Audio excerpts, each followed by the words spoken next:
शेख फारूक, प्रतिनिधी चिंचोली लिंबाची चळवळ महाराष्ट्राची। आज आम्ही चिंचोली बाजारात येले, पुरा पब्लिकचा आम्ही स्वागत का करतो। आम्ही या संदर्भात मध्ये येले साखरेचे भाव कसे वाढे, साबुदाण्याचे भाव कसे वाढे, शेंगदाण्याचे भाव, खोबऱ्याचे भाव, तांदळाचे भाव एकदम गगनाला पोहोचले।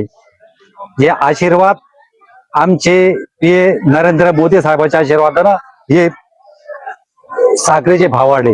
हे साखरेचा भाव परवा 55 होता, नंतर 60 झालं, 65 झालं, आज 70 आहे, परवा 90 होतील। ते संदर्भात मग यामध्ये येले आमचे ज्ञानेश्वर भाऊ किशोरकर, याला मी काही प्रश्न विचारलो, हे भाव कशामुळे वाढे, कसे वाढे?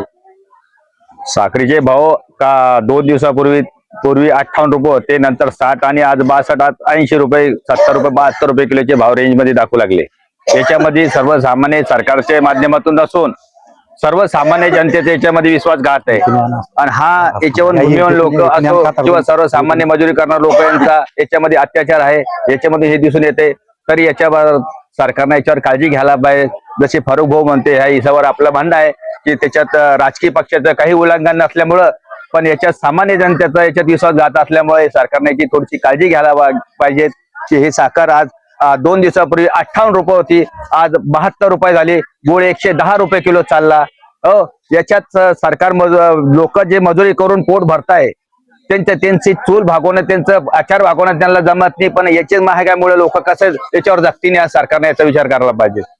शेतकऱ्यात तुमच्या गव्हर्नमेंटच्या मालाला, साखरेला, तेलाला, गुळाला समजायला भाव आहे, शेतकऱ्याच्या मालाला भाव कारण नाहीये, त्याचं कारण काय? त्याचं कारण हे फक्त सरकारच त्याच्या याच्यावर ठेवलेलं आहे की सरकारने याची काळजी घ्यायला पाहिजे की शेतकऱ्याचे माल, सर्वसामान्य जनतेचे सर्व विचार हे सरकारच्या हातात, हे सरकारने केलं पाहिजे।